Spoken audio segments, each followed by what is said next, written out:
What's up, MFFLs? Welcome into Mavericks Today by Chat Sports. I am Harrison Graham. Coming up on today's show, we're going to talk about the possibility of trading for Jaylen Brown. Celtics on the brink of elimination tonight against the 76ers. We'll see if they extend their season, but Brown has seemed unhappy for a while. Colin Cowherd brought up an idea that he could be a good fit in Dallas. So we're going to explore this, and by we, I mean me and producer Coop. We'll bring him in here in just a moment. But if you want Jaylen Brown traded to Dallas, subscribe. And if he does get traded to Dallas, we, of course, will have you covered. Hell, we might go live if that happens. So hit that subscribe button. Let's get it here on Dallas Mavericks Today. All right, Coop, welcome in. Jaylen Brown, a Mav. Is he a Mav? Oof. We talk about it here on today's show. I would love Jaylen Brown to be a Mav. I think he would be the perfect fit next to Luka. But the way I only think it works, I think it would have to be Luka, Kyrie, and Brown as a trio.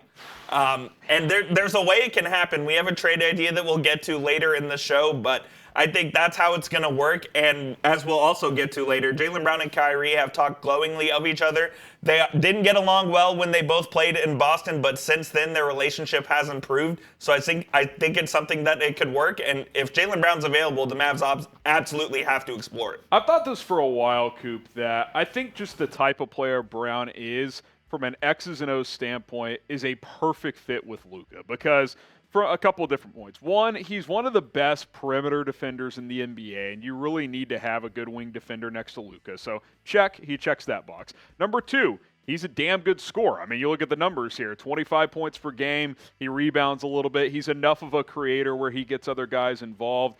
These are his playoff stats, by the way, but similar points per game this season. I think he was like 24.5, something like that. I actually think he's been better than Tatum in the postseason this year, which I think speaks a lot of volumes too. But he can take some pressure off Luka, but maybe not to the point of Kyrie where he has to have the ball in his hands, right? Like, sure, Kyrie doesn't have to, but he's going to have the ball a lot as a scorer. Jaylen Brown can score within the flow of the offense, but he can also run some with the second unit, be that primary playmaker, also take some pressure off of Luka. So you think of the defensive ability to guard the opposing team's best player at times, and a guy who can go out and get 25 within the flow or as an ISO player. I think he's a perfect fit next to Luka, which is why it would cost a ton to go get a player of that caliber. And as we saw last year, if Luka and Kyrie are on the floor together, the other three players have to be able to guard somebody, because those guys aren't.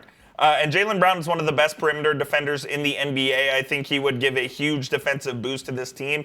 You would have expected more from Reggie Bullock in that role, but he wasn't very good last year. Yep. So the Mavs need a mercurial defensive player who can guard 1 through really 3 and 4, and is someone that's able to guard the opposing team's best player any given night. Jaylen Brown is that guy while also giving you very efficient offensive numbers. So what do you guys think? We'll talk more about this throughout the video. Should the Mavs trade for Jaylen Brown? Type T for trade or P for pass. Let us know in the comments section down below.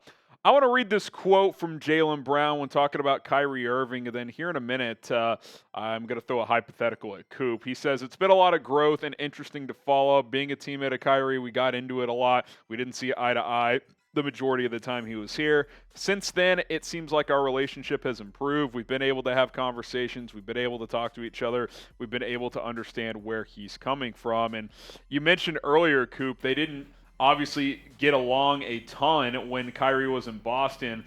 Jaylen Brown just admitting that, and that's obviously well documented. I mean, there's a reason Boston didn't even try to bring him back after that 1 year, and Kyrie ended up going to Brooklyn. But let me pose this hypothetical at you.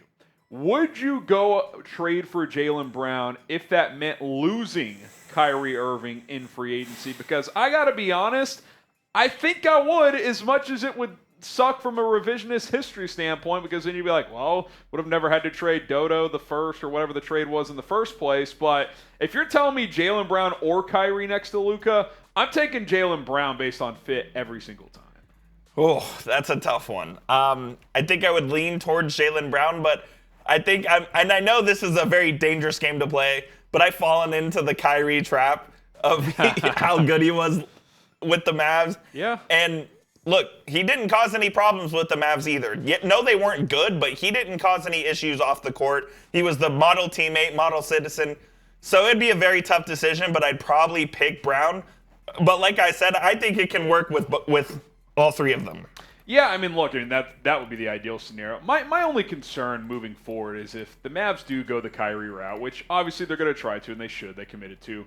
I just worry about this team getting hunted defensively. I mean, you have to be able to stop somebody at some point. I think that's a theme with the teams left in the playoffs. Lakers, one of the best defensive teams in the NBA. Warriors have been hit and miss, but we know historically they're a good defensive team. Heat and Knicks, that's been a defensive kind of brawl in that series. You got to get stops at some point.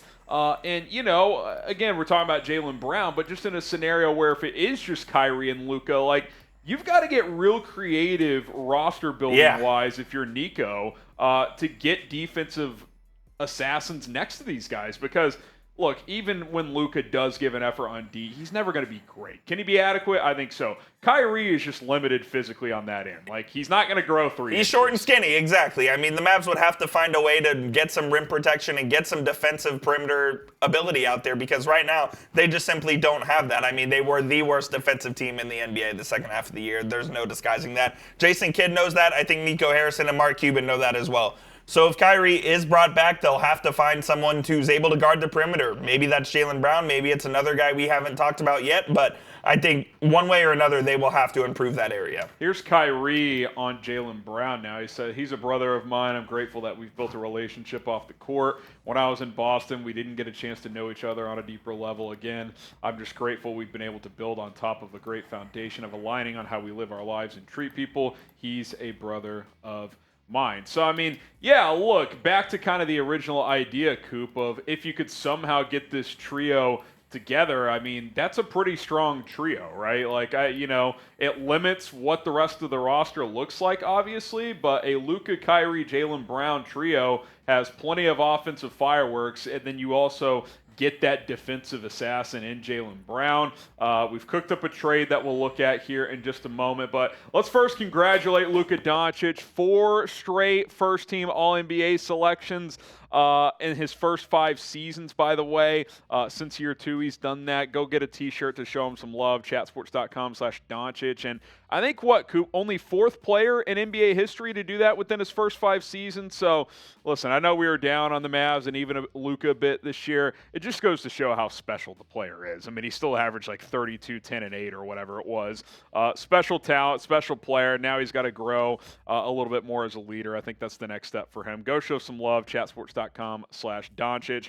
All right, Coop, this trade idea coming from SI.com. Break this one down for us. So the Mavs obviously would receive Jaylen Brown. The Celtics would get Tim Hardaway Jr., Josh Green, Reggie Bullock, 2023 and 2027 first-round picks. Obviously, this would have to be a draft night trade because the Mavs couldn't trade that 2023 pick until they actually pick the player. And we don't know if they're going to even have that pick yet until Tuesday. Which, I'll be honest, I would do this in a heartbeat. Oh, there's no question. If this is what you're giving up. I'm not even somewhat hesitant. No. Jaylen Brown's a top 20 player in the league and a top 10 two-way player, maybe top 5 two-way player. Who's better two-way? Like, sure, Kawhi when healthy. Kawhi, Paul George if he's healthy, Paul George, that's probably the list. That's probably the list. I mean, he's right there. If this is what it took to get Jaylen Brown and Nico Harrison didn't do it, that's kind of like almost a fireable offense. I gotta wonder if that 2023 one would almost like have to be the Mavs got into the top 4. You know what I mean? If the Mavs get into the top 4, okay. Well, now we'll play that game. Say they do get into the top 4, and that's let's say that's the 3rd overall pick in the draft. Are you doing it? I probably am. If it's 1, no chance. I'm taking. If Wendy. it's Brandon Miller, if it's 3rd and Miller is there, it's a tough call. I think one thing we know for sure, and look, we can pretend to know what Brandon Miller's all about. We know the whole situation, but we don't really actually know his character. I will say this: I do think we do know Jaylen Brown's character. I agree. I think he is a very high character guy and stands up, for the causes he believes in, and I think that's something we should all respect. But That would be a tough call. I mean, if it's the 4th pick, no brainer because Scoot, Miller, and Wemby are all gone. If it's the 3rd pick and Miller's there, I don't know, it's a tough call, man. It really is. I mean, I would still consider it because you know what Jaylen Brown is. Like, he is well established in the NBA. Yeah, and B. Miller does not defend like that. And the way I think about it is you're getting Jaylen Brown, who's a veteran, who's done it and been there and done that in the NBA. But he's still young, too. And he's still young. And I think that's more valuable than anything you're going to find there with the 4th overall pick, maybe even the 3rd. Yeah,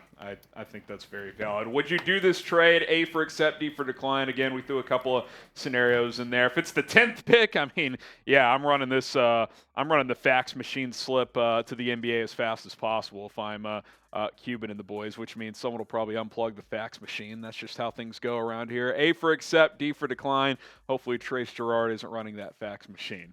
All right, subscribe to the channel. I think only Coop picked up on that inside joke. I'm Harrison Graham. Appreciate everybody for tuning in. We'll have more videos to come. Probably one more video at least before the draft lottery on Tuesday. Then, of course, we'll react to that. So stay tuned for that, and we'll see you guys soon here at Mavericks Today.